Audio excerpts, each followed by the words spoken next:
The Honorable Speaker.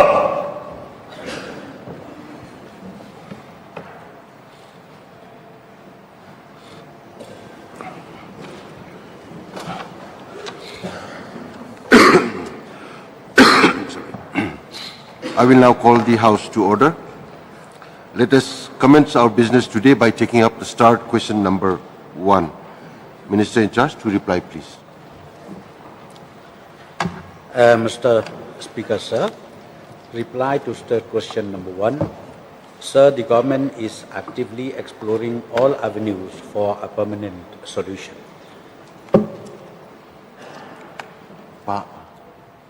Kapran, please. Yes. Thank you, Mr. Speaker, sir. I also thank the Deputy Chief Minister in charge of roads for the reply. So I have some supplementary questions. May I know from the Honorable Deputy Chief Minister who were maintaining the road in the past, sir? Sir, I need clarity on this question. I would request the honourable member from Maurangkaneng. Is he trying to ask the question of that portion of 600 meters or the entire stretch? Yeah, this particular 600 meter stretch, sir. This is done by the defence themselves.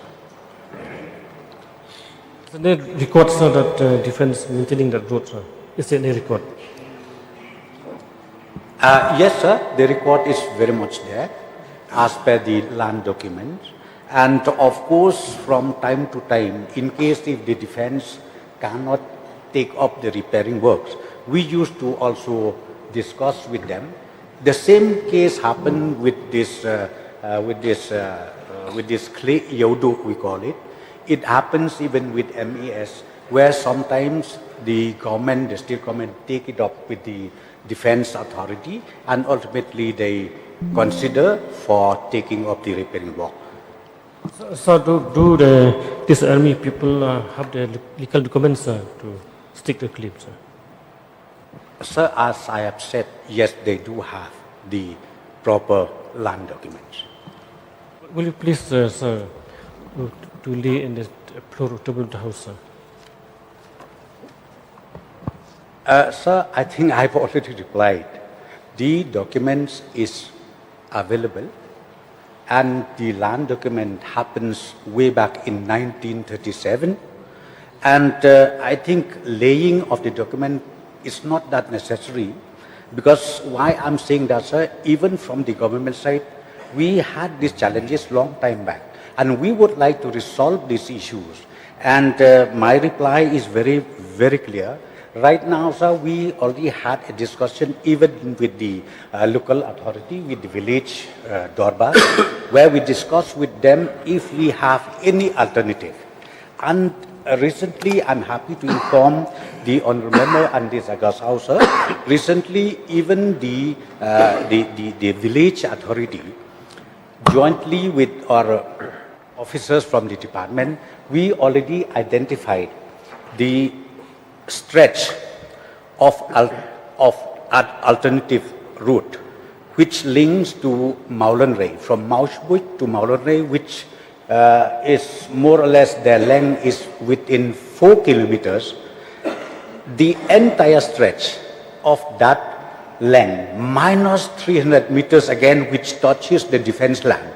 Right now, sir, we are taking up this with the Defense Authority. I am sure we will be able to come out to a permanent solution on this particular issue. No, sir. No, the people of the village want to see the legal documents, sir. That 600 meters stretch.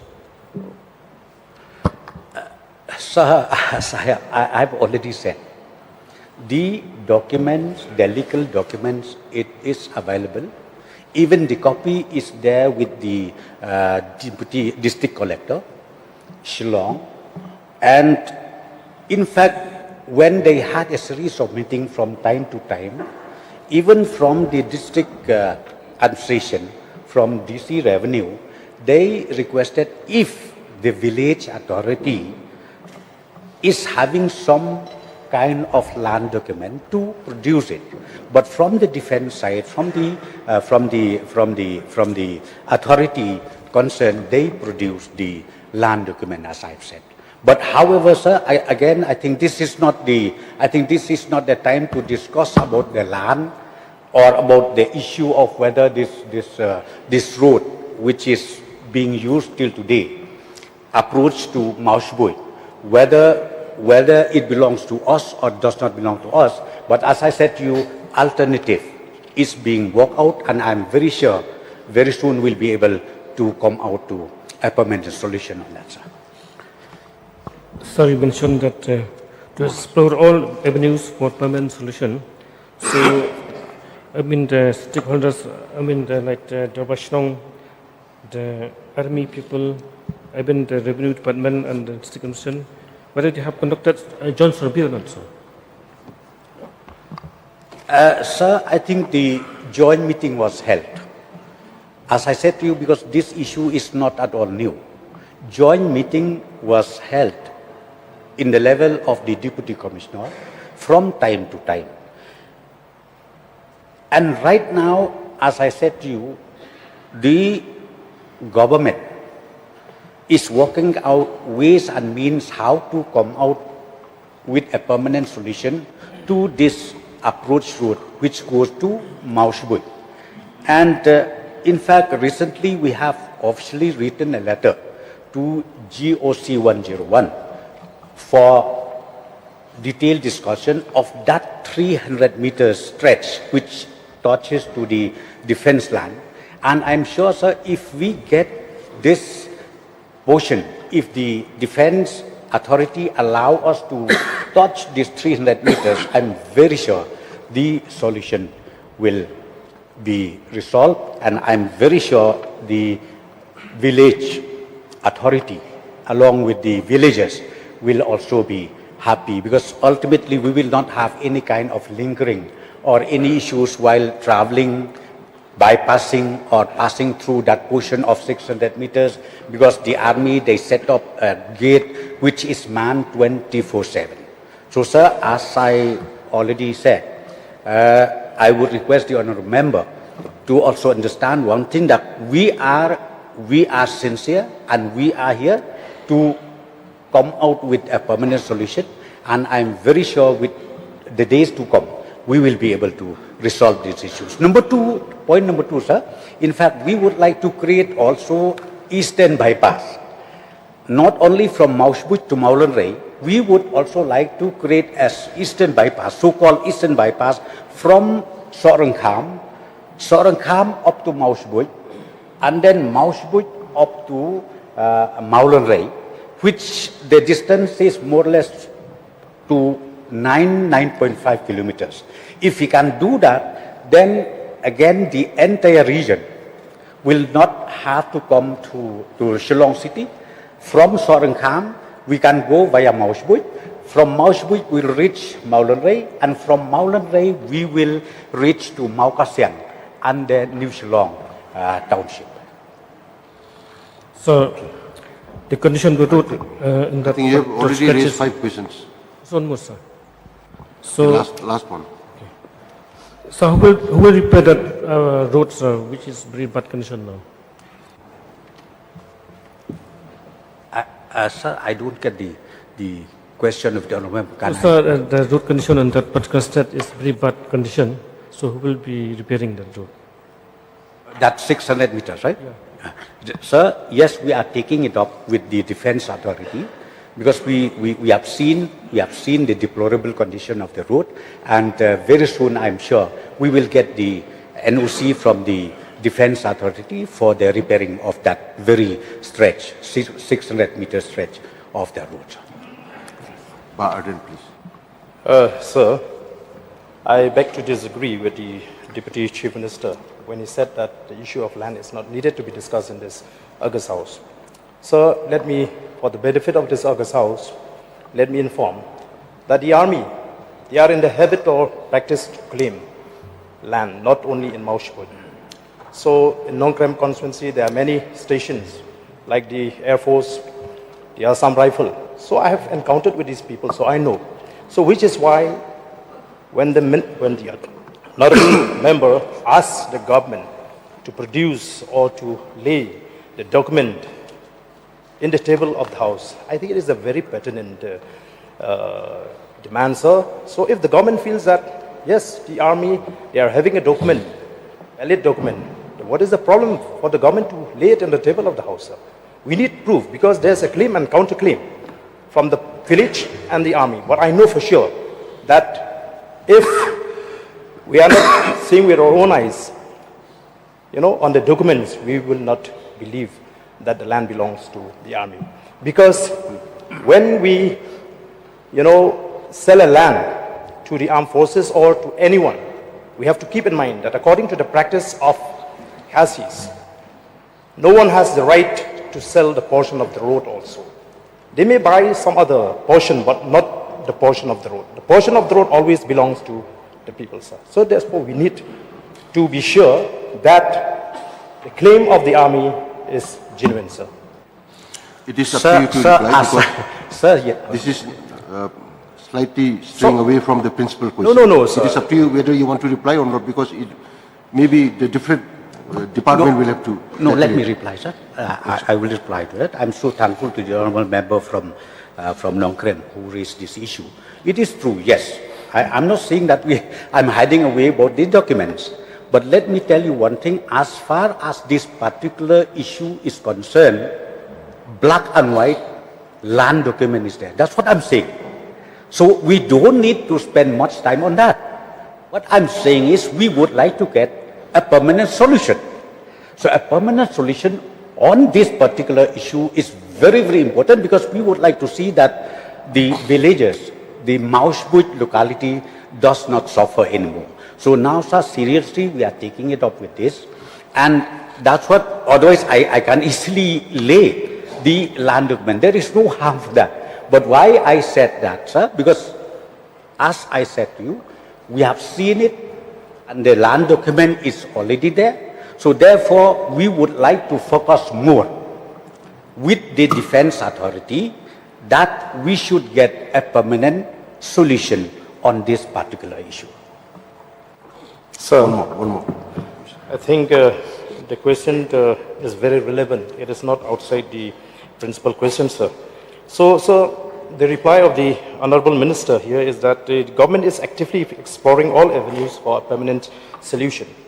So, sir, I'm yet to understand what the government means by actively exploring all avenues. Since you have just mentioned that this is not a new issue, and this issue has been raised also in the last assembly session. So can the minister clearly explain what does it mean actively exploring or how long it will take? Sir, the exploration what we made is, in fact, recently, as I already stated, even the village authority has submitted a gift deed, land documents. The gift deed to their Piludi that they are willing to part land for the alternative approach. And we have already taken a rough survey and the measurement. It comes to about 4 kilometers from Maushbuj to Maulanrai. And in that stretch of about 4 kilometers, 300 meters, again, it touches the defense line. And this is what I'm saying right now. We are taking it up with the defense authority to allow these 300 meters of land which touches the land to allow us to construct the alternative route. This is what we are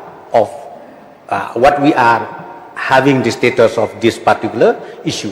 And number two, again, we still exploring, and then our engineer is very much in touch, and I would request the honorable local MLA to be also part of this. Again, from Sorangkham up to Maushbuj, which is again outside of this defense land, if we can get a land from Sorangkham up to Maushbuj, and then from Maushbuj up to Maulanrai, this road will be known as Eastern Bypass. And then the commercial vehicle will not necessarily need to enter Shillong city, and this will also help to decongest the Shillong city, sir. My last question. Yes, please. So the minister is mixing between two projects, I believe. So, sir, when do we expect that this solution will be settled? About this 600 stretch. I don't want to talk about the other alternative, but this specific stretch. How long do we expect? When do we expect that it will be settled? Yes, sir. This one also, as I said, we are in touch with the with the defense authority for the repairing of the road, as already raised this question by the honourable member. So I'm expecting that we will be able to get the outcome, the positive outcome, very soon from the defense authority, that in case if they are not ready to take the repairing works, we are ready from the state government to take it up, this repairing work. I think I'm not satisfied because the minister seems to be confused. I'm asking about this principal question, the reply that you have given, that the government is actively exploring all avenues for a permanent solution. I am made to believe that the issue here is about that 600 meters, right? It is not about the alternative. No. No, I think the honourable question get confused. I think no. You read to the principal question. The principal question read like this. Will Please address the chair. I will read. Yeah. Okay, sir. Will the Deputy Chief Minister in charge of public work be pleased to state the status of 600 meters road from Maushabut to Happy Valley as claimed by the army? So this is the question that we are discussing, sir. So he brings another alternative road. Forget about that alternative road. What we want to know from the government is that when do we expect that the settlement for this 600 stretch will be settled? Sir, it's very clear. I've already replied. No, sir. 600, listen, 600 meters. You are mixing. There is no, what mixing? I really don't understand, sir. I've already replied very clearly. This 600 meters falls under the defense authority. This 600 meters. Second, it is not ended. Then from the state government, what we said is we work out a permanent solution. If possible, if we get alternative, nothing like it. That's what I mentioned, that we are now intending to have an alternative approach from Maulanray, instead of Happy Valley, from Maulanray, which the distance is only hardly below 4 kilometers, Maulanray to Maushabut. But again, that proposal, it touches 300 meters with the defense land. This is what I've replied, sir. Okay, we move on to the next question. Question raised by Sri Matthew B. Kurba, MLA. Sri Sakler Waziri, Minister in charge of Ports and Youth Affairs, to reply. Honorable Speaker, sir, reply to start question number 2. A, sir, there are 34 career advisors in 34 training centers. B, sir, the career counseling being provided through career advisors is structured, personalized and ongoing service that equips youth with career guidance, job readiness training, mentorship and entrepreneurship support to make informed career choices. Matthew Kurba, please. Thank you, Mr. Speaker, sir. I would like also thank to the Honourable Minister for the reply. Sir, our youth nowadays are a frustrated lot, unemployed, even though most of them are well educated, but job opportunities are very less for our youth. Sir, only with these counseling centers, it seems no help can be given to our youth.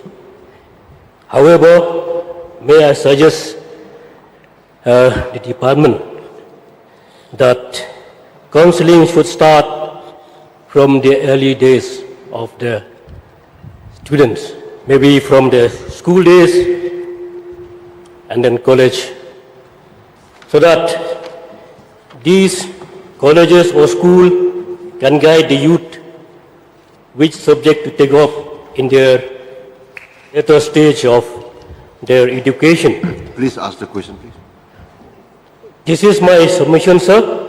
My only question here is, I just want to know how many unemployed youth are there in our state? Honorable Speaker, sir. So if you look at the question, sir, the principal question is about how many counseling or free coaching centers are there in our state. So it was not mentioned about the numbers of unemployed youth. So for that, sir, since it's not related to the principal question, I would require notice. But however, sir, some suggestions made by the honourable member, which I totally agree, that he has stated that the career counselling should start from a very early age. So when we talk about career counselling, it's not only confined to one department. It touches a few departments here, like for example, like sports and youth affairs, and then labour, and then like the honourable member has mentioned, it also touches with the education department, which I do believe, sir, that when we talk about earlier career counselling, that there is a program started by the education department. So with that being said, sir, even from our department, we do have all these career counselings. But for the question that he has raised, for that, sir, I would require notice. Thank you, sir. One more question. Right, sir. Thank you again. I'll just ask one more question. Out of those 34 career counseling centers, how many youths has gained employment out of their guidance? So when we talk about career counselling, so we don't exactly have the numbers of how many youths have been employed. Because all of these youths, they come sometime in these 34 training centers that we have. They come for the counselling, and then whether they are, because it's about counselling, so not job placement. So after counselling has been given to all these youths, so some of them, so they go, elsewhere, and then they find jobs, or they don't find. We don't have that record, sir, with us. So, like I said, sir, when it comes to job placement, it's a different question altogether, sir. So for that, I will require notice. One more, sir. May I request the Honourable Minister whether this counselling centre carry out a follow-up on those youths has been counselled, whether they get job or not? Pardon, sir, if the honourable member can... Sir, yeah. After giving counselling to these youths, is the department, other centres carrying out a follow-up action to find out whether those youths got employment or not, or what are they doing after they got this different kind of counselling? The honourable member wants to know whether there is a follow-up. Sir, like I said, some of these youths, we do actually have the numbers with us, sir, in these training centres, but not all of them, sir. Like I said, some of them we do have the record, but some of them they don't come back to the training centres. So for that reason, sir, we don't have the entire number, but some of the numbers we do have, sir. Thank you, sir. Sorry, please. Dr. Mukul, please. Mr. Speaker, sir, in fact, this is a very important initiative. We embarked upon this initiative earlier during our time. We called it earlier Chief Minister's Career Guidance and Career Counseling. Now, it will be important for the House to know whether there is a structure laid down at different levels, because the question of access comes to the main constraint for the youth to have access to this opportunity. So how is the structure laid down across the state? So structure, sir? Speaker, as it is a very important aspect, and an aspect that is obviously linked with the youth of our state, I would like to take this opportunity to clarify some points on this, sir. Sir, number one, in the past, there have been different kind of career programs that have taken place. And these happened at different levels. Sometimes the deputy commissioner used to conduct a one-day counseling session. Sometimes a particular college or university or school used to conduct it. Sometimes a locality used to do it. And they used to seek support from the government. And as mentioned by Leader of Opposition, that some structure was targeted in the past. But we realized that it was not having the desired impact. And hence, we have, as correctly mentioned by the Leader of Opposition, we have structured this entire process now. And we have connected the skill development or the MSSDS and connected the skill training program, and wherever the training programs are being conducted, this is where these 34 career advisors have been placed. And as the skilling, or rather before the skilling takes place, these career advisors then talk to these youngsters who come in and understand what are their desires, what are the skills that they have. And as I said, these people have then now been under an umbrella program where an agency trains these 34 career advisors, and then they are placed in different parts of the state, in different training centers which are providing the skill development.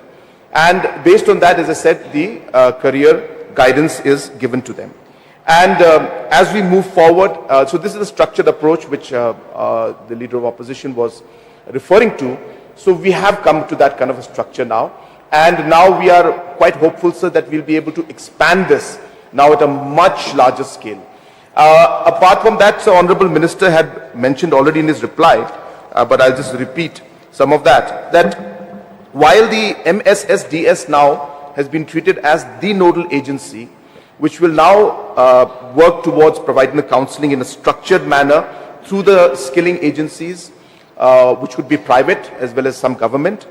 And that's how we'll move forward. But apart from that also, so we have many other levels at which training programs or counseling programs are happening. The Chief Minister's Youth Development Scheme, under that also many counseling programs are taking place. We have counseling programs that take place even under the Yes Meghalaya program, where different agencies are supporting in that. So apart from that also, as I said, we have unstructured or independent counseling programs that are taking place.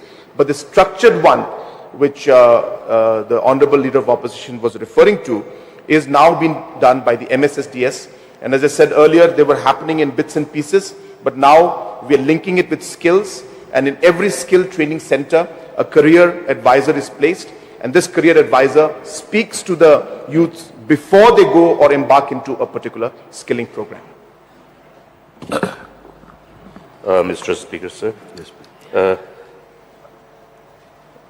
I'd like to thank the Chief Minister for enlightening. Now here, what is important for us to know is the available job spaces, both in government sector and the private sector. Now, therefore, whether this structuring is designed in that direction to ensure that the job spaces available in the government sector, the youth are aware of the career path in diverse sectors.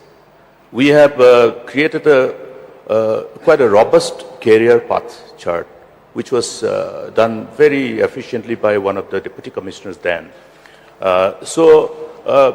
Based on some past experiences, we can always leverage upon and see how we can, because all through these years, what is pertinent for us to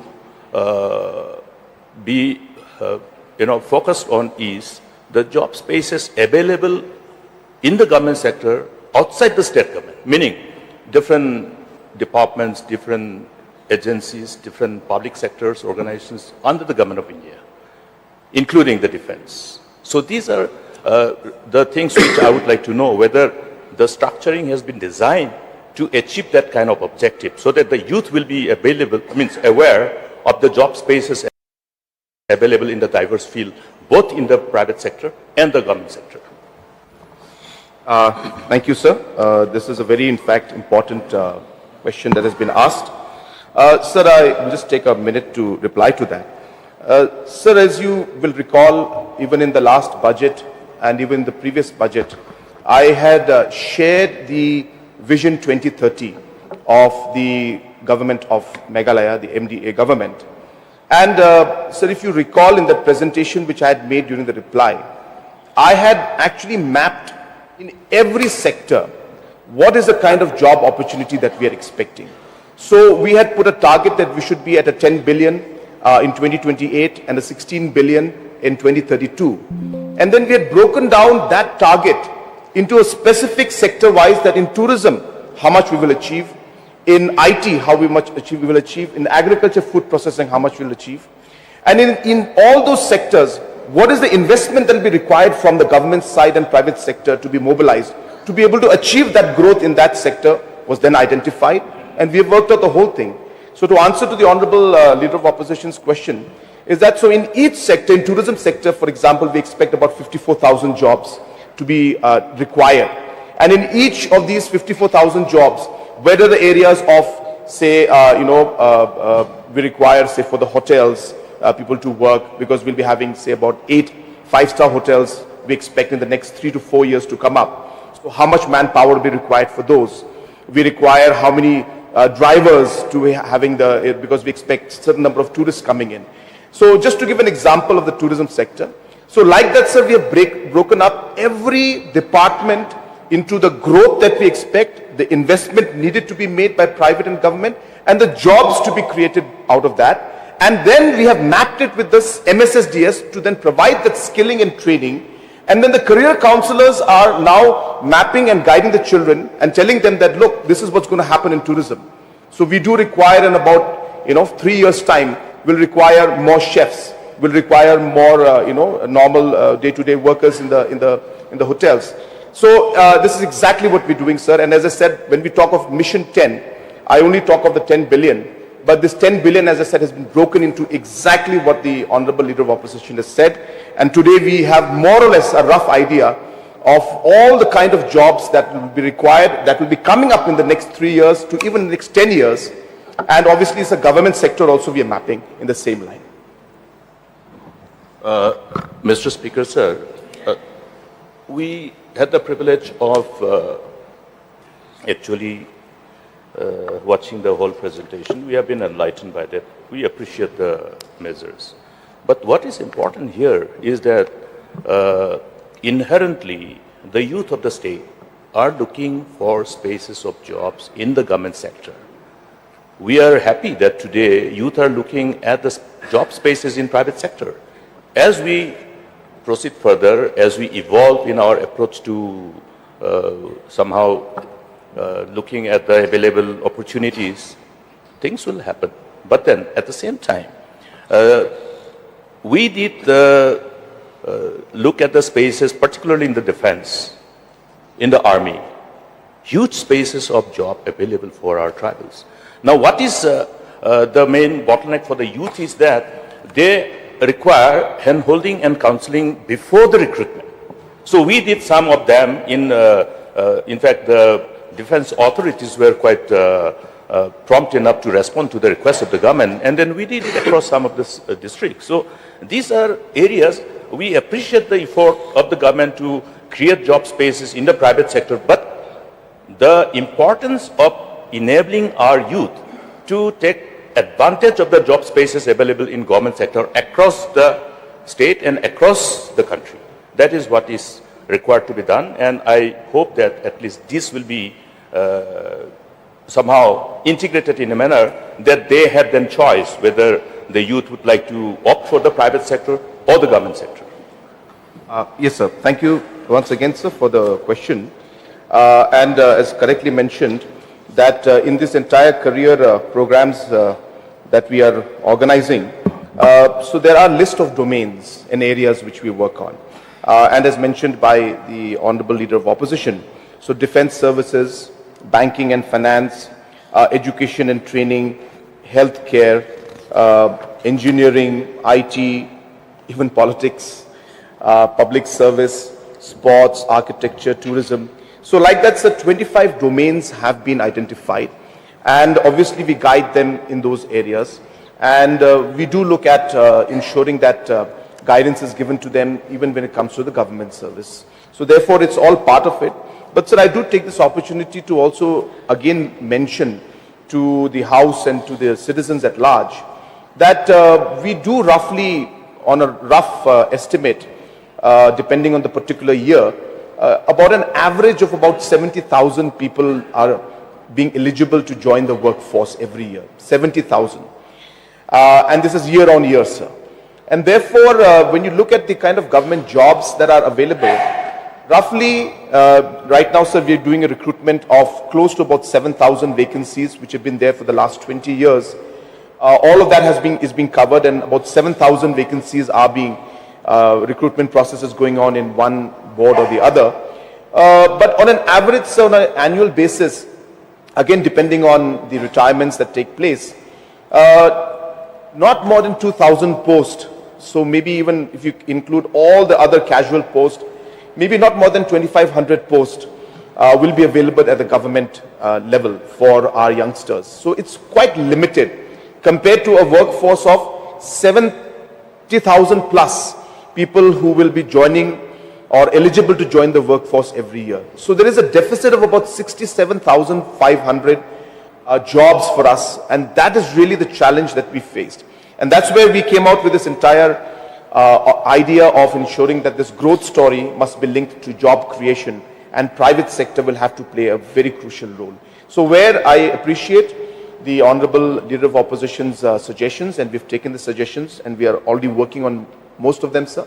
I just thought it's good to just mention to the House that at the end, we will need to see the growth in the private sector to be able to actually cater to the need of about 67,500 youths every year who will be eligible to join the workforce. And that's the reason why we are coming up with a more holistic plan.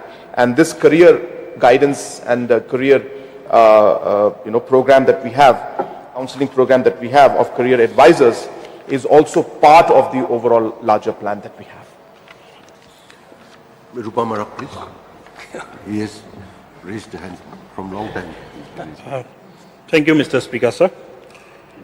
May I know from the Honorable Minister in charge the number of career counseling centers in Garo Hills region?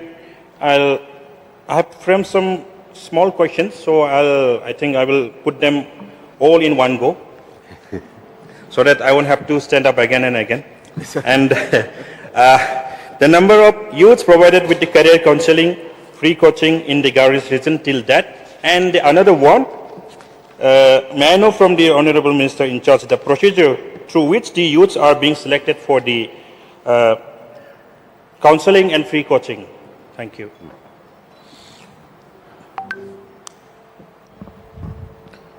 Honorable Speaker, sir. Sir, the career counselings that are there in the Garo Hills region, sir, in West Garo Hills there are 8 training partners. The Southwest Garo Hills there are 3. The South Garo Hills there is 1. East Garo Hills 3. North Garo Hills 3. And sir, the other question that the honourable member has raised. So, sir, there's no such method to choose these youths. So, in fact, these career advisors have been given a task to not only give career counselings in these training centers. So, they've been given a task to sometimes go to communities, villages, and have group discussions or group sessions or individual sessions as well. So, there's no method that any youth who are eligible, who are qualified in the educational qualification that they have, they come to these training career centers and then they get the counseling. I also asked about the number of youth provided with the career counseling and in the Garo Hills region till that. So in the Garo Hills region, the number of youth as of 30th August 2025, the number of youth that have been provided with these career counselings are 430. Nick, please. Sir, thank you. Sir, from the reply of Honorable Minister, he said 34 training center is there in the state of Meghalaya. May I get the name and the address of all these 34 training centers? I understand it will be a long list. I will request the Honorable Minister if he agreed to lay this list on the table of the House. And if possible, in that list, one column, if he can create that the kind of training that is available, in each of the centers. That is the question, sir. Mr. Speaker, sir. So the list of the domains, I think the Honorable Chief Minister has already mentioned that we have 25 domains.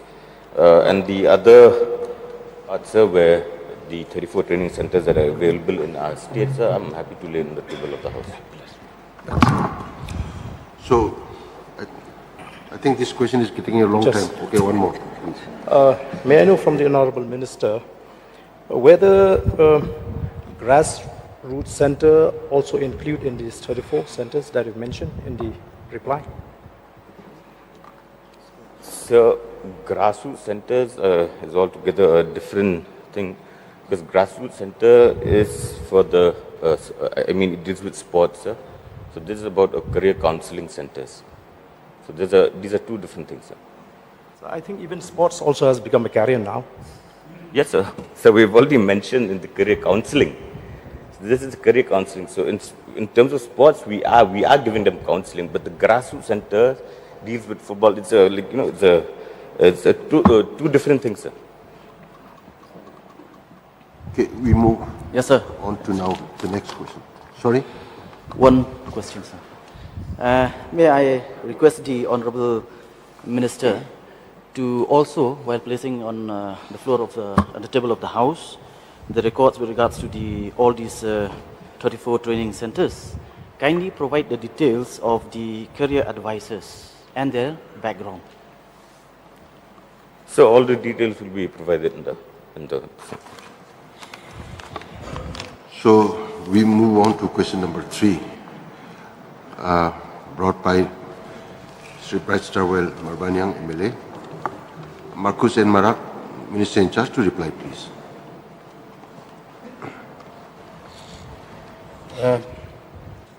Answer to star question number 3, sir. A, sir, the total amount of drinking water needed daily in Shillong City, including areas not covered under Greater Water Supply Scheme Phase 1 and Phase 2, is 5,58,30,000 liters. B, the total amount of drinking water supplied daily in Shillong. The total amount of drinking water in Shillong is 4,17,80,000 liters, sir. C, the deficit/shortages of drinking water in Shillong is 1,40,50,000 liters. D, the total amount of drinking water needed daily in Maulai is 92,50,000 liters. E, the total amount of drinking water supplied daily in Maulai is 64,75,000 liters. F, so the deficit/shortages of drinking water in Maulai is 27,75,000 liters. G, sir, in Shillong City, the gap is expected to reduce on completion of Greater Shillong Water Supply Scheme Phase 3. With respect to Maulai, a scheme under JJM, namely Shillong, Lo Maulai, Tlong, Mawiong, and B1, B3 WSS is ongoing, and a number of schemes are under process. Mr. Speaker, sir, Yes. I would like to thank the Honorable Minister for the elaborate response to the question. Water is becoming increasingly scarce on a global scale, and Shillong and the entire state is no exception to this problem. And my supplementary question is, since when the Greater Shillong Water Supply Scheme Phase 3 started? I would also like to know the progress of the work so far, and when can we expect to complete? Sir, the Greater Shillong Supply Scheme Phase 3 year of sanction was 2010-2008. Sanction amount was 19 lakh 349.72 lakhs. Revised amount 25 lakh 906.72 lakhs. Re-revised 32 lakh 507.54 lakhs. The project covered augmentation of, I'll give you all the entire information so that you can have a knowledge about it. Augmentation of water supply to 4 urban centers, that is Nongchamai, Maulai, Shillong Municipal Board, Shillong Cantonment Board, and to provide coverage to Punthawmkra, Nongmensong, and Madanriting. Design capacity was for 8 MLD. Revised estimate on distribution system was prepared along with additional work for Greater Shillong Water Supply Scheme Phase 3, for which an additional amount of 6,557.00 lakhs was sanctioned and 4,600 lakhs was allocated from special central assistance to states for capital expenditure. On account of delay, re-revised estimate for the amount of 32,507.54 lakhs was sanctioned on 15 March 2027 under Urban Water Supply Scheme State Plan. May I know from the Minister, maybe he had missed, he had given the details of the project so far, and may I know from him the progress of work, as well as when can we expect the project to complete, because it has been too long. The project started in 2008, and the citizens of Shillong, including my constituency, have been looking forward for the completion of this scheme, so as to ease the problem as far as water shortages is concerned. So may I know from the Minister concerned? Yes, sir. I agree that this project has been have not been completed for too long. There are multiple reasons for that, which I have here on this August House on several occasions. I have already explained. There were several multiple reasons for which this project was delayed. But ultimately, this project has kicked off, and the work is at 78% now.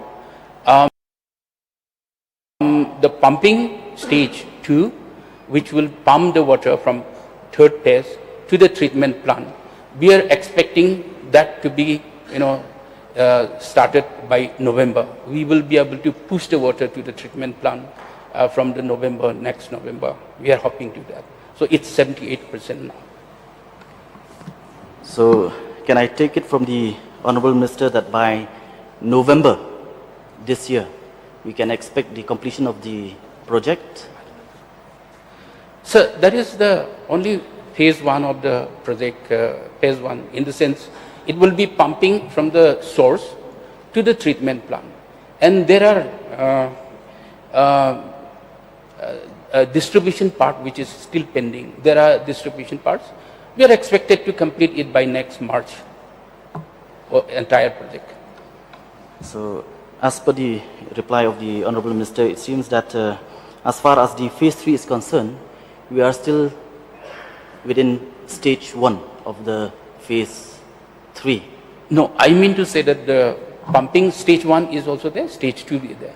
Stage 1, pump the water to the stage 2, and stage 2 pump has already, is the pumping from where the water will be pumped to the treatment plant. What I meant to say is that the water will be pumped from the stage 2, from stage 1 to stage 2, stage 2 to treatment plant.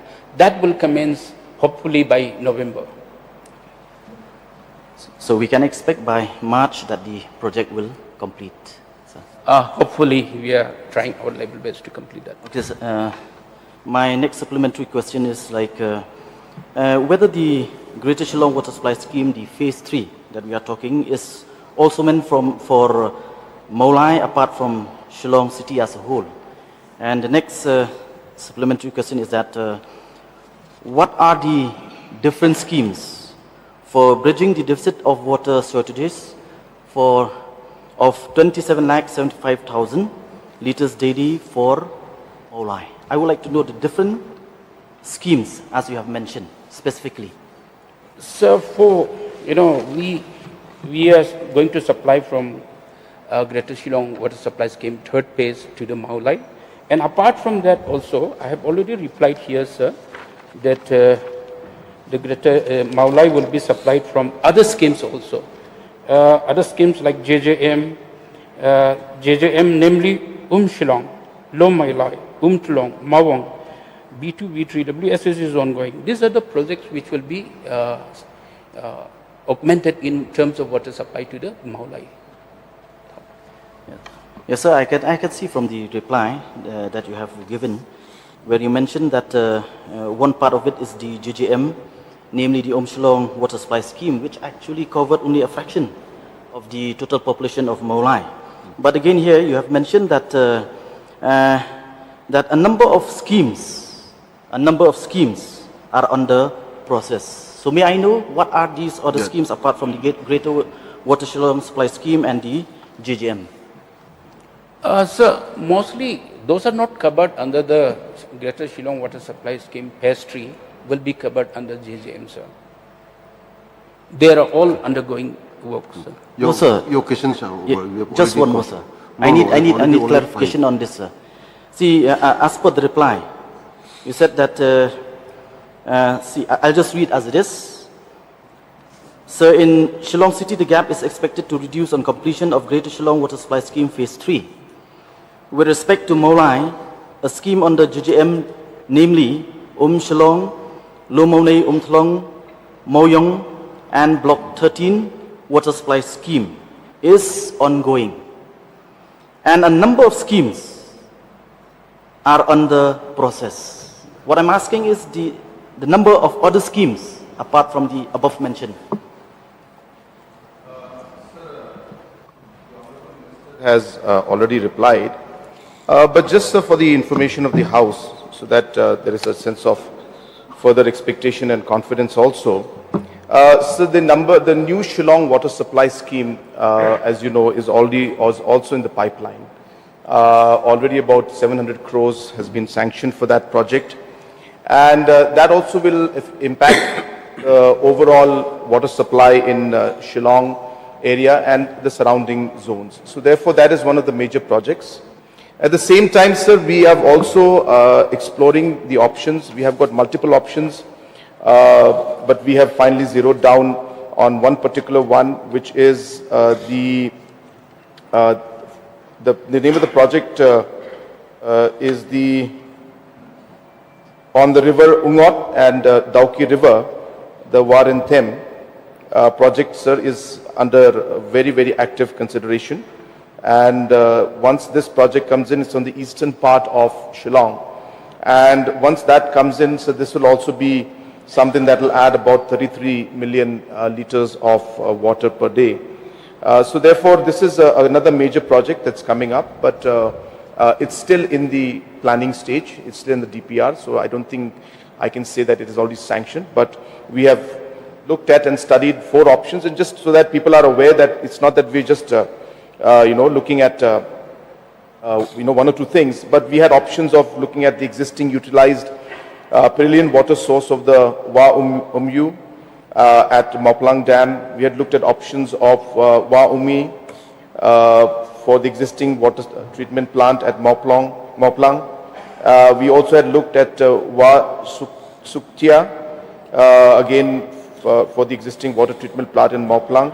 And the Warin Them water supply was also looked at. So after looking at all of these and studying by the department and by planning department and the government, we have zeroed down that option 4 looks to be the most appropriate financially, as well as the impact it will have on the people of Shillong City.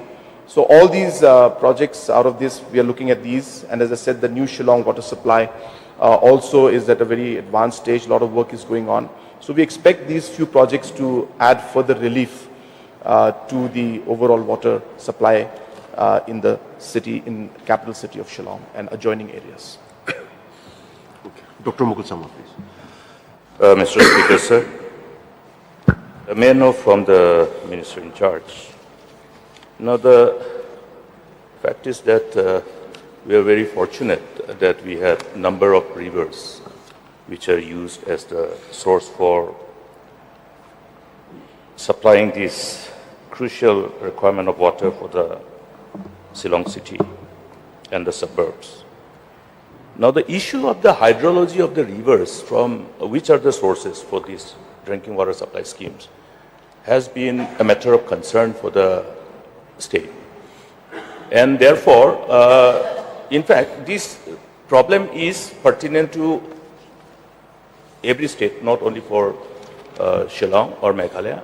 Therefore, Government of India has also factored certain interventions which should revolve around ensuring sustainability of these sources from the hydrology perspective. And with this whole erratic weather behavior, we all know what the challenges are now and what are the challenges that we're going to face in future. Therefore, from this perspective, there has been a number of initiatives, both by Government of India and the state also. We are aware of the huge fund which has been availed by the government under EAP. These are also designed to supplement these efforts, and therefore whether these initiatives and interventions to ensure sustainability of the sources of, rather the sources which are being used for these particular projects are factored in the project.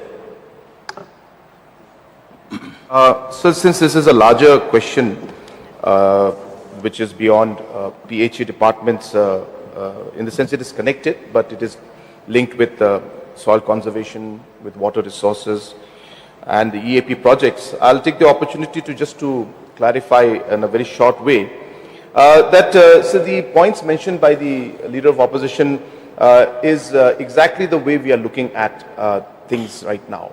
And if you look at the overall departments that are connected, so we have what we call a Climate Council. And in this Climate Council, it is chaired by the Chief Minister. And the Climate Council has got all the linked departments, whether it's forest environment, water resources, PHE, soil conservation, mining department, so on and so forth. Every, I should say, every department that is affected or related to water supply is actually linked to this Climate Council that we have. And this was guided by the water policy that we created in 2019. If you're aware, sir, we were the first state to adopt a water policy. And based on that policy, different interventions started, sir. And therefore, if you look at the externally aided projects that we have, a large part of our externally aided projects are actually for natural resource management, for the conservation of the springs or rejuvenation of springs, for the conservation of the catchment areas. And these projects are going on right now, sir, as we speak. So therefore, as rightly mentioned, we are aware of these challenges, sir. In fact, this year has been a very, very difficult year for the farmers, very difficult year for people also, and we have seen almost close to 50% deficiency in rain. So these challenges, as mentioned, we expect that will grow. So hence we anticipate this, and hence the programs to put up different kinds of projects to look at all the different kind of water sources is being actively considered, and implementation in many of them is taking place as we speak. The question hour is over.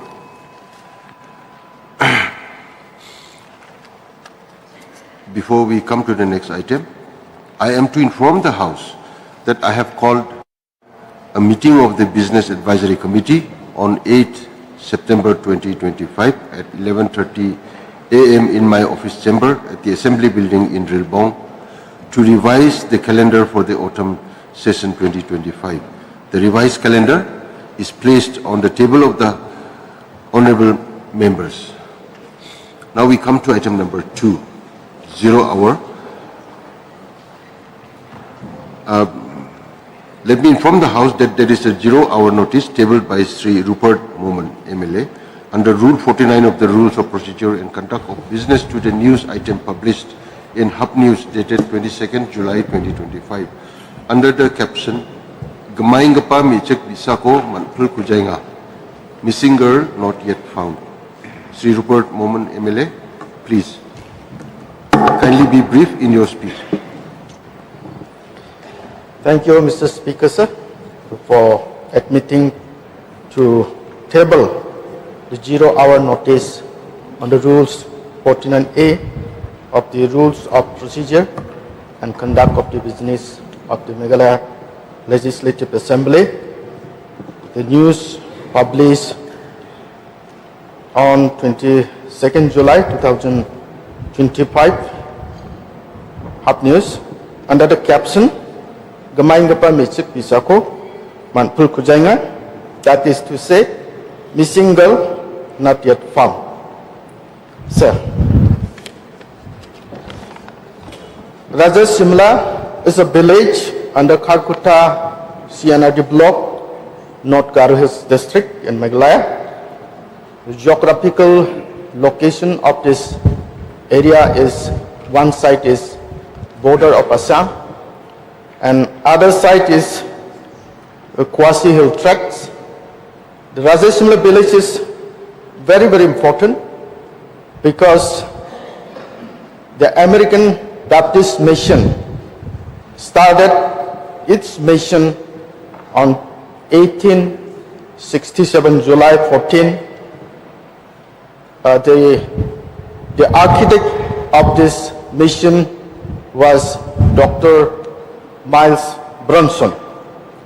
So on 18th of July 2025, a little girl, her name is Donkame Sangma, daughter of Dengsan Khemara, age about 6 years old. She went out to play with her friends to nearby place. That is, according to their statement, 1 p.m. And when the parents came back at around 3 p.m., she was not there at home. So relatives, neighbors, they start searching, but she was not there in that particular area. So they filed FIR missing a report to the Kharkutta police station, that is about 7 kilometers away from the village. After that, police, public, rescue team, dog squad, and the drone team, all of them, they search. As a local representative, I monitor for a week, but the little girl could not find anywhere. Sir, this incident is very peculiar in nature. This is the first time in the area that missing girl or anybody is not found whether life or death. So my submission that the state government, my government, should tighten the intelligence branch, because this may be happen in Rajasimla, North Garo Hills. It may happen anywhere in the state and bring chaos to the society. With this submission, I resume my seat. Minister in charge to reply, please.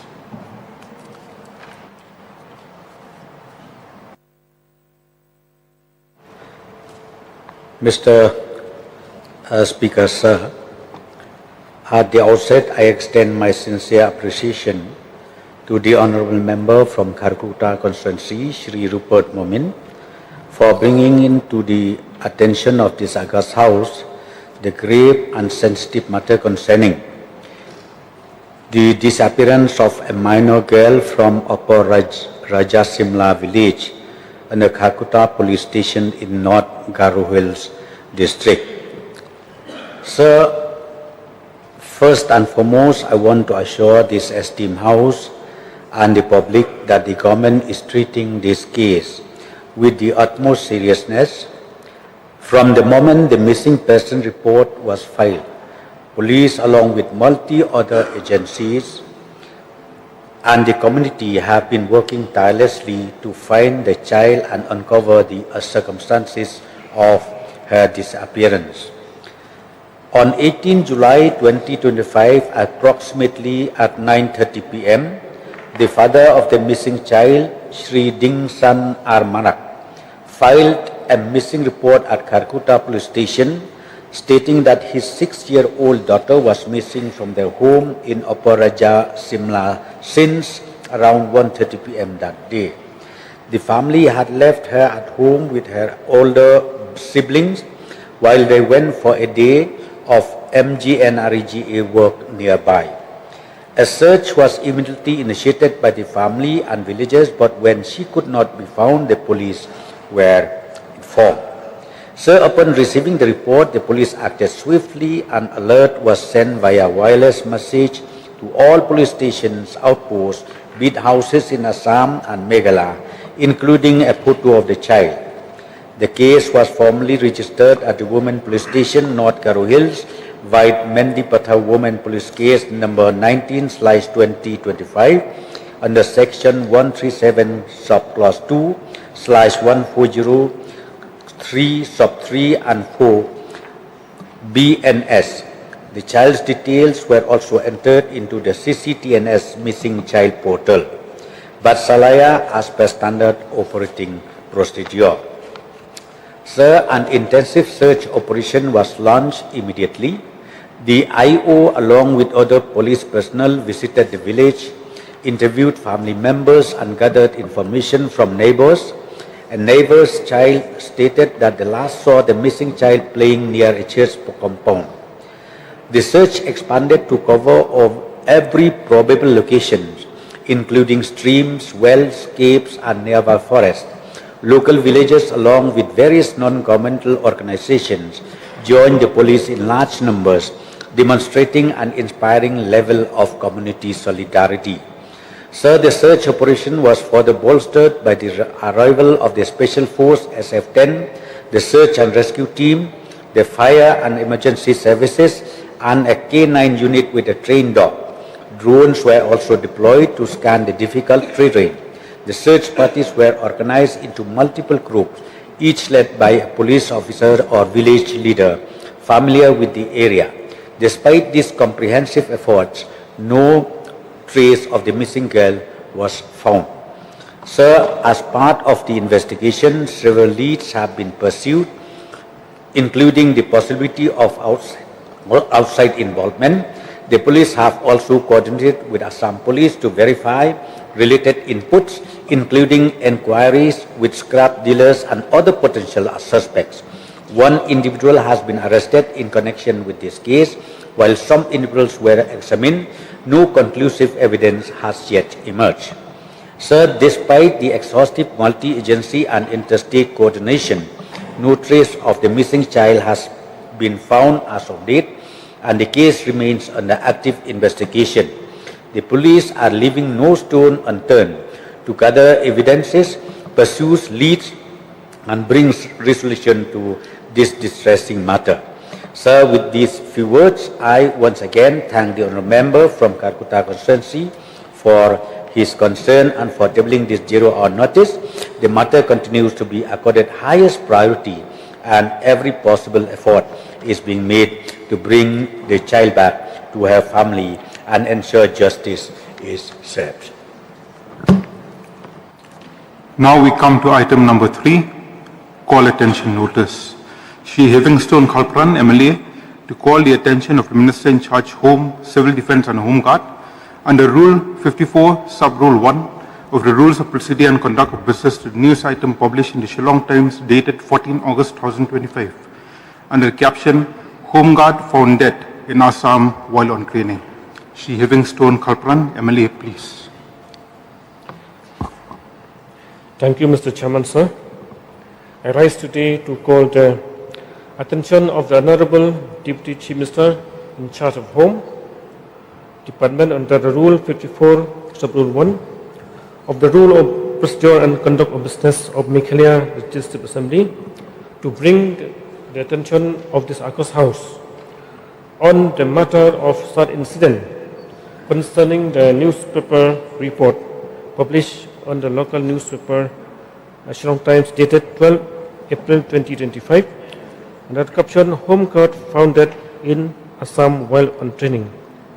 Sir Shri Ribok Khar Sawian, age 34, Home Guard personnel, was a resident of Maurangkanang and went to Guwahati to attend the training on basic disaster management at the NDRF battalion camp in Changsari, Assam, which commenced from 7 April 2025 to 6 June 2025.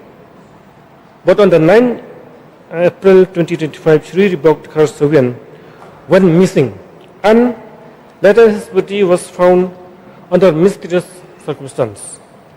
Report says that he may have died of heart attack. But the exact cause of his death is not yet confirmed till date. Sir late Ribok Khar Sawian was about to complete 5 years of service and survived by his wife and a little daughter. Just the last few days she called me and she wanted to know about the outcome of the post-mortem report.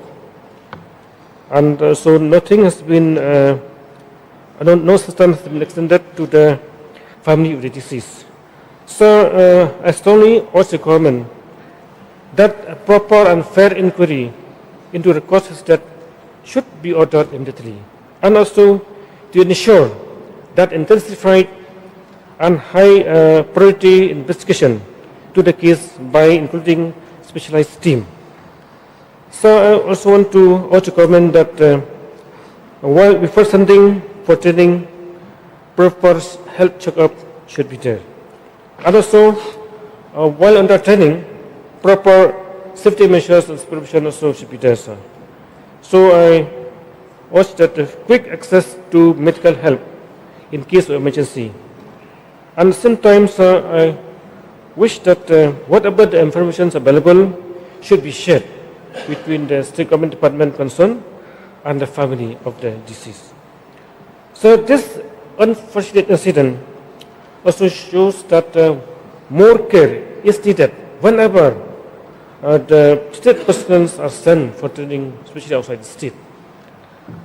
And so I have found that our young men and women who serve under this Home Guard and civil defense found to be very dedicated, sincere and hardworking.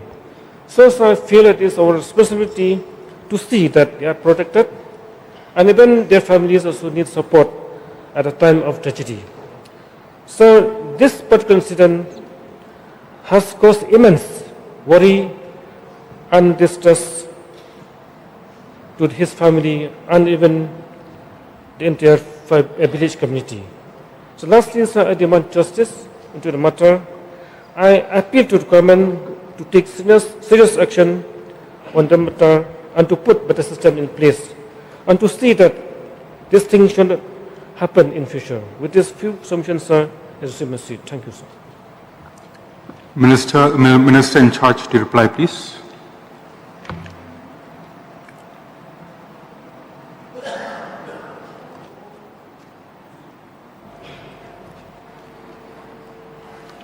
Honorable Chairman, sir,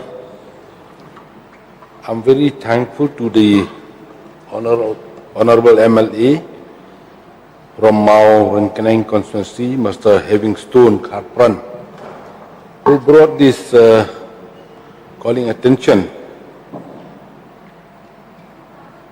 under the Home Civil Defense and Home Guard under the Rule 51, one of the Rule of Conduct of Business, to the new item published in Shillong Time dated 14/2025 under the caption Home Guard found dead in Assam while on training.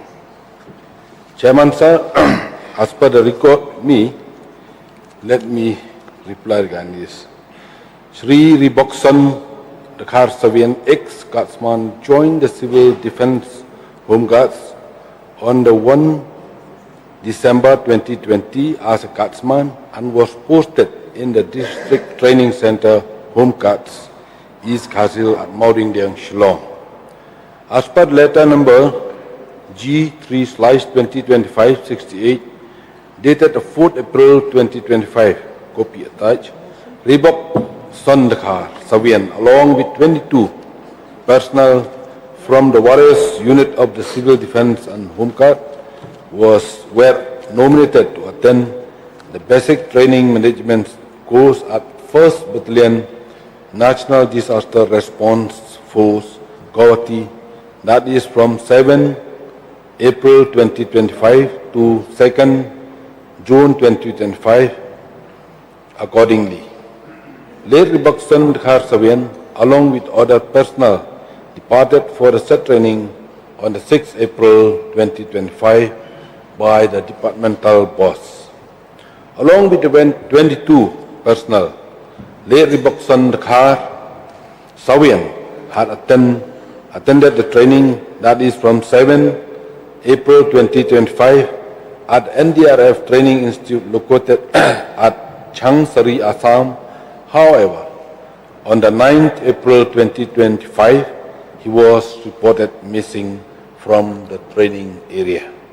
At the parent unit, the Office of District Training Home Guards, East Kazil, has first received information about the missing guardsman on 10th April 2025 at around 6:30 p.m. from his colleague. The news was further confirmed by the NDRF on the 10th April 2025. The Directorate of Civil Defence Home Guards was also informed about the missing of guardsman on the 10th April 2025 by the District Home Guard Commandant, East Kazil.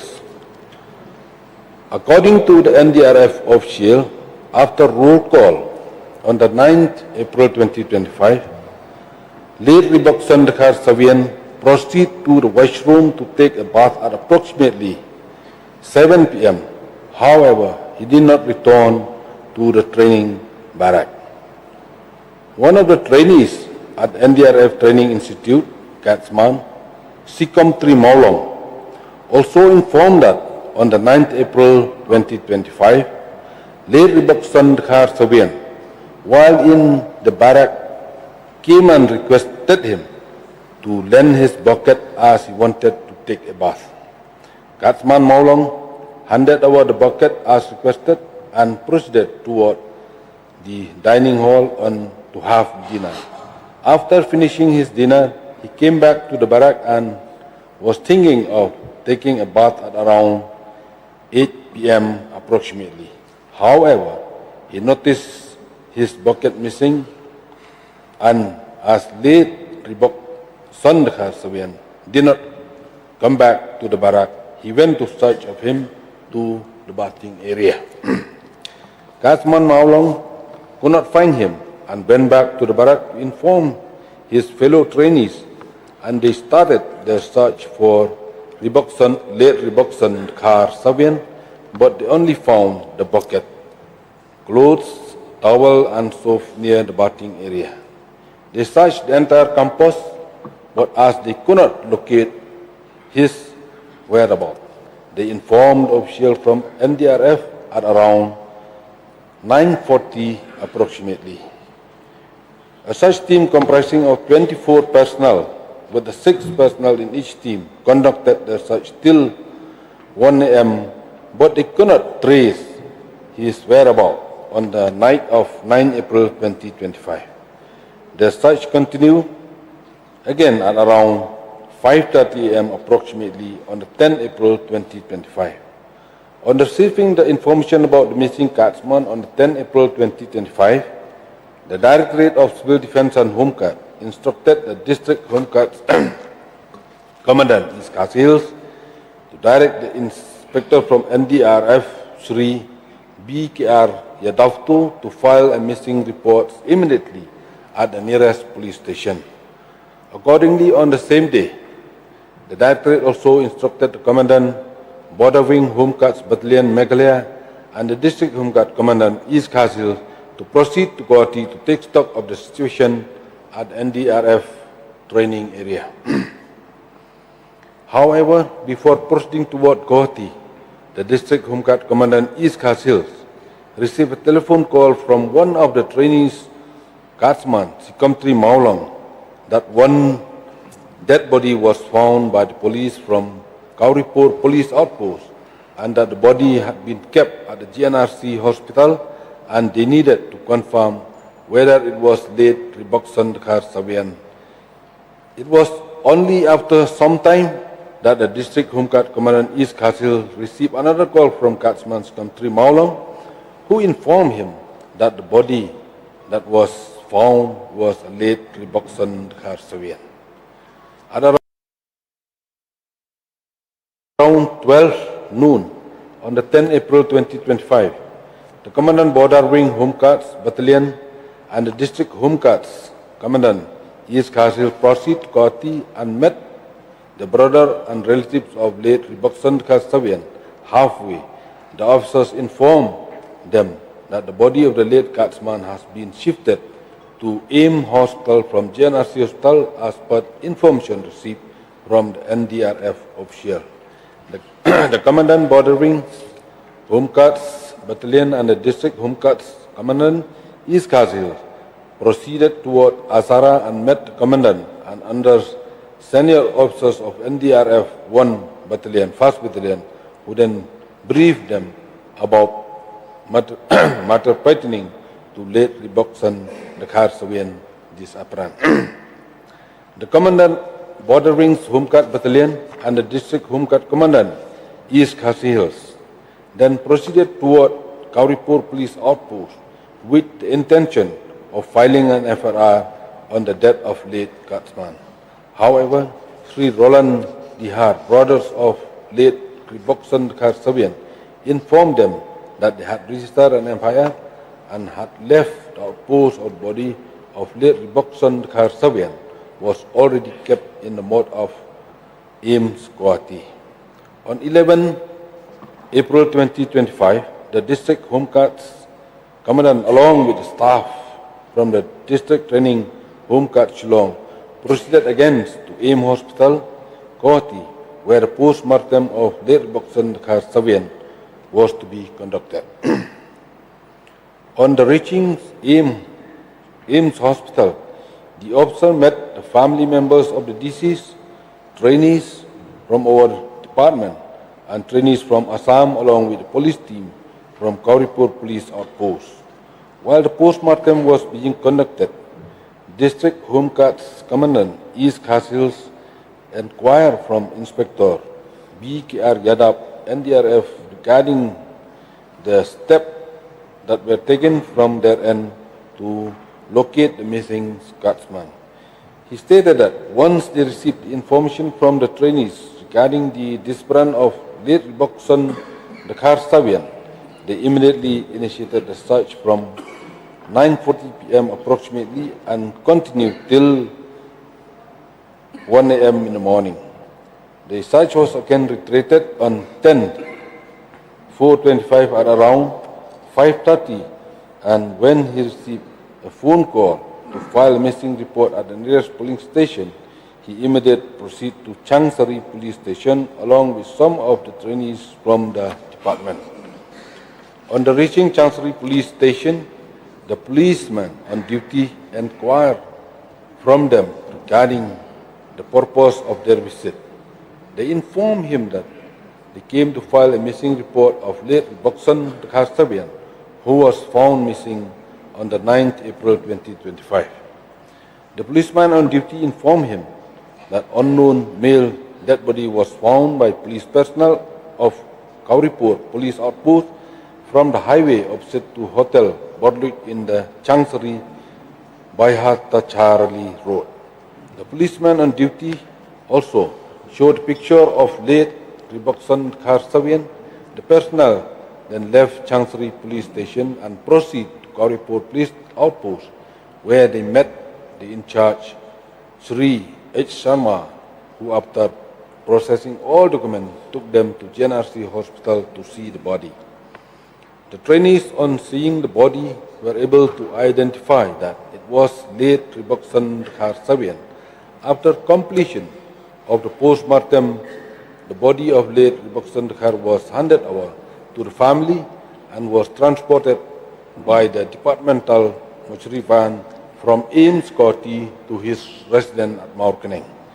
The Office of District Training Home Guards East Kharsil assisted the family of the deceased guardsman in acquiring the death certificate as well as preliminary post-mortem report on the 18th June 2025. The death certificate and post-mortem report were handed over to the family members of late Riboksan Kharsavian. On receiving the death certificate of late Riboksan Kharsavian, the Office of District Training Center Commandant East Kharsil immediately proceed the leave encashment amounting of 1,49,795 only, which was credited to his wife Srimati Evelyn Lamare on the 8/7/2025.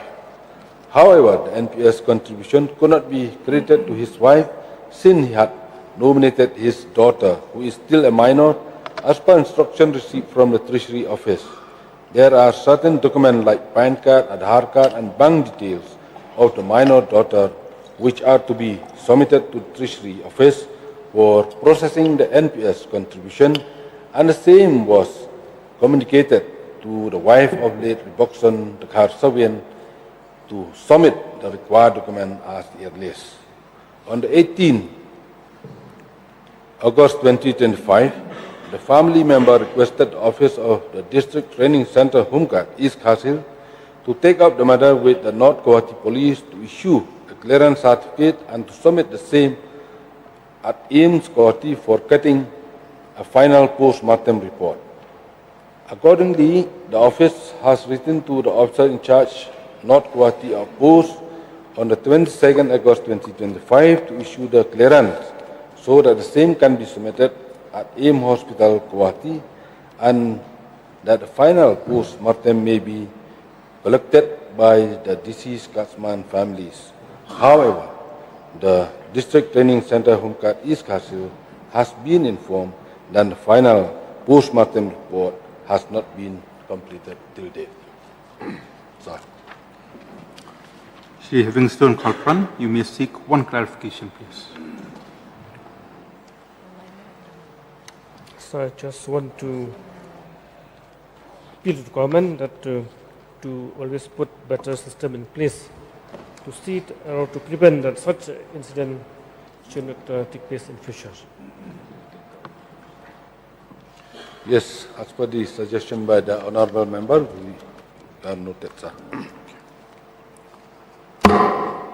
Now we come to item number 4, short duration.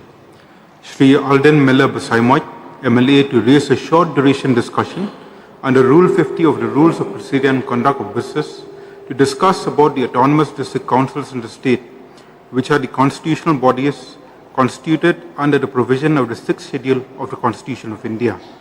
The administration of the day-to-day affair in the autonomous districts is vested in the district councils.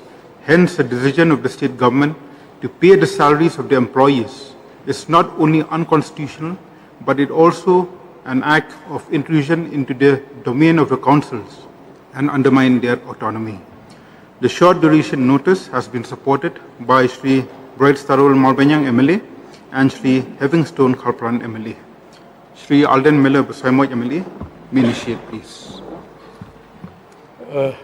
Mr. Chairman, I would like to thank the Honourable Speaker for allowing me to raise this short duration discussion. So, it is rather shocking to see the sudden change of heart in the leadership of the MDA government. When the government announced that it will begin to pay the salaries of the ADC's employees from November 2025.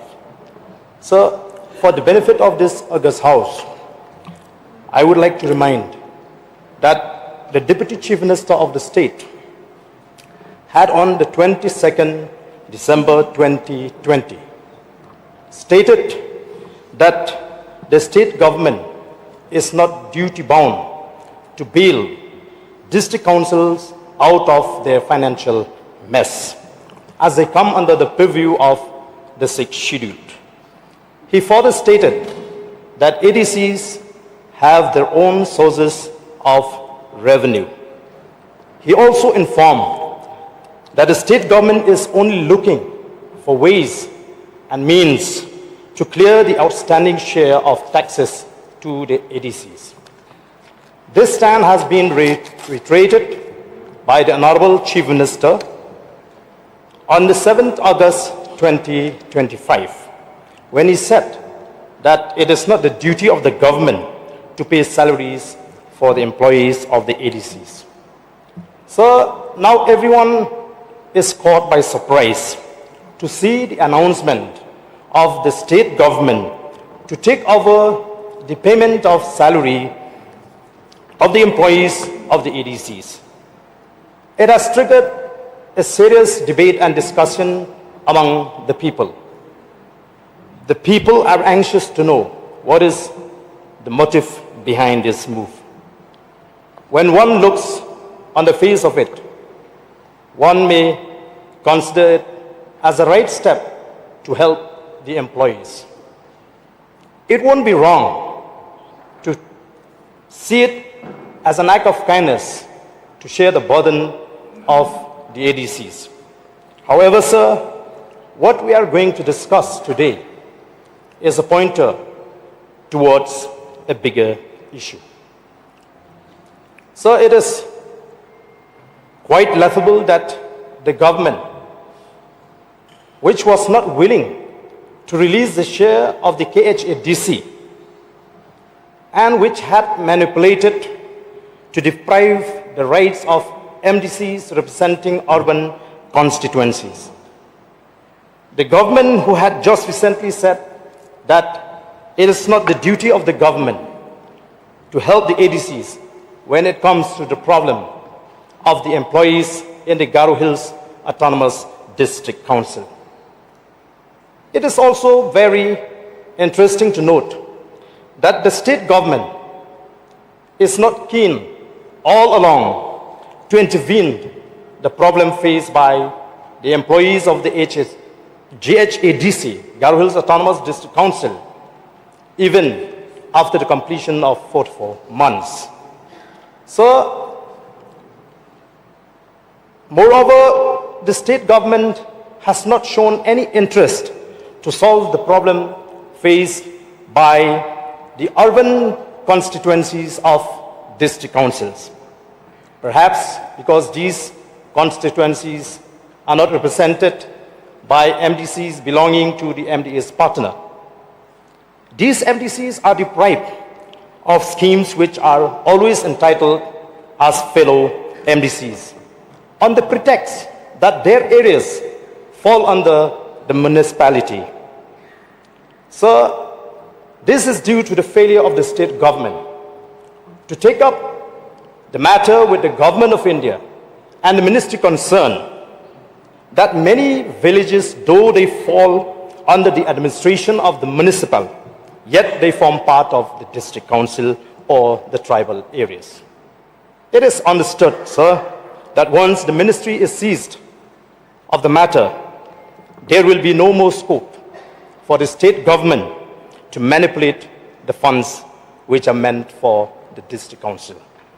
Sir, does it not sound funny that MDC schemes, which are supposed to be implemented by the elected body, is now being implemented by the municipal? Or in other words, sir, the schemes which are supposed to be implemented by elected body are now being implemented by body which is not elected. So, another point that I would like to raise is that Meghalaya, as we all know, is a cash-strapped and debt-ridden state. And the government is struggling financially to manage the affairs of the state. As it is, Meghalaya's debt to gross state domestic product is still among the Indian states with the highest debt to GSDP ratio. And Meghalaya has a significantly higher debt burden compared to the national average and some other northeastern states. So, it is a matter of fact that ADCs are constitutional bodies that have been mandated with the duties and responsibilities to carry out the day-to-day administration of the councils. So the question here is under which provision of the 6th schedule that the state government decided to pay the salaries for the employees of the ADCs. We are made to understand that the payment of salaries to the employees is not going to be a one-time scheme. Therefore, we need to know from the government the source of funds and the head of accounts that the government is going to operate. So, I would like to refer to the text agreement signed among the Government of India, the state government, and the ANBC. According to the text agreement, sir, there are 2 points that I would like to share in this August House and make a mention in my submission, sir. As per the point 7.2, it was agreed that, I quote, an effective procedure to release funds coming from both state and the central government to the council will be put in place to ensure their utilization for the intended purpose without diversion or delay. A mechanism should be evolved jointly through mutual consultation between state government and the council, unquote. Another point, sir, 7.7, further emphasize that an independent body like the State Finance Commission will be constituted to recommend establishing a proper basis for fund allocations and sharing of tax proceeds between the state government and the autonomous council administration. The Government of India and the Government of Meghalaya will initiate steps for necessary modification in the constitutional and other relevant legislative, procedural, regulatory regime. So it implies that once the State Finance Commission comes into operation, the state government will not be in a position to control or deny the ADCs from availing the funds uninterrupted. Perhaps another reason which led the state government to take this decision because they are aware that huge amount of funds would flow to the council, sir. So therefore, in view of what I've said, I would like to request the state government to increase the budget allocation for ADCs if at all they are really serious with the problem of the district council, sir, and allow them to function independently without too much of interference from the state government. The government should also release immediately the share of the KHADC. And why should the government, for that matter, bothers about the success or the failure of the district council? It is a known fact that the failure of these ADCs is because of their own doings and corruption.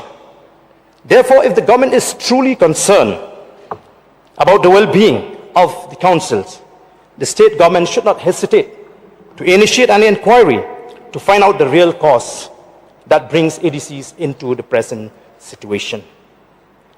And let the government stay away from the day-to-day administration of the ADCs. So I hope I've been able to send across a very clear message to the government. Though I don't want to explicitly mention the hidden agenda of the government as far as this issue is concerned.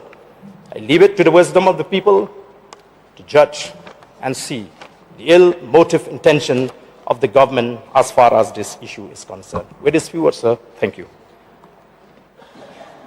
Dr. Mukul Sangma, please. But may I inform the House that since this is a short duration discussion, so the time may please be checked. Thank you, Mr. Speaker, sir. And I would like to thank Honorable Member Arden Basamoit for having tabled this very important matter for discussion under the relevant rules of procedure and conduct of business, to have a short discussion on this very crucial issue. In fact, we are confronted by this challenge, and therefore there is a need to have a clarity about any step that the government may decide to take in order to mitigate the challenges that is confronting the state. And this is all before us. It is definitely confusing only because of the fact that the statement coming from the government authorities and at the level of Chief Minister himself is contradictory. It somehow appears as though the announcement that the government will assume upon itself the whole responsibility of paying the salaries of the employees of the ADCs was somehow an offshoot of some kind of lack of clarity to really align the charted path ahead in sync with the whole spirit and principle of the sixth schedule of the Constitution of India. Mr. Speaker, sir, I want to be just brief. We have this Para 13 under the sixth schedule of the Constitution of India, which is self-explanatory again. The onus of responsibility of understanding the needs of the ADCs. And based on that, how this whole integration of effort, collective effort, to do justice to all the delegations of responsibility to ADCs, as per the mandate of the Constitution, read 6 schedule of the Constitution of India, can be given fruition in the right earnest, with the sole intention of further strengthening the ADCs. Now, Mr. Speaker, sir, we are all somehow or other, directly or indirectly, connected with the historic occasion when we put our hands to the agreement, which the honorable mover of this short duration discussion has just referred to. The tax settlement agreement, tripartite agreement involving Government of India, the state government, and the then NBC. This tax settlement agreement was an offshoot of a collective, exhaustive discussion by all the political parties at that point of time. And in fact, this whole thing was deliberately discussed upon in this August House in order to ensure that we are on the same page, to ensure unanimity in our approach, because we were embarking upon something new with that commitment to fulfill that intent which is scripted and formatted in the tax settlement agreement. I was there, a witness, on the 24th of September 2014 when this was signed, in the presence of the then Union Minister, Mr. Rajnath Singh ji.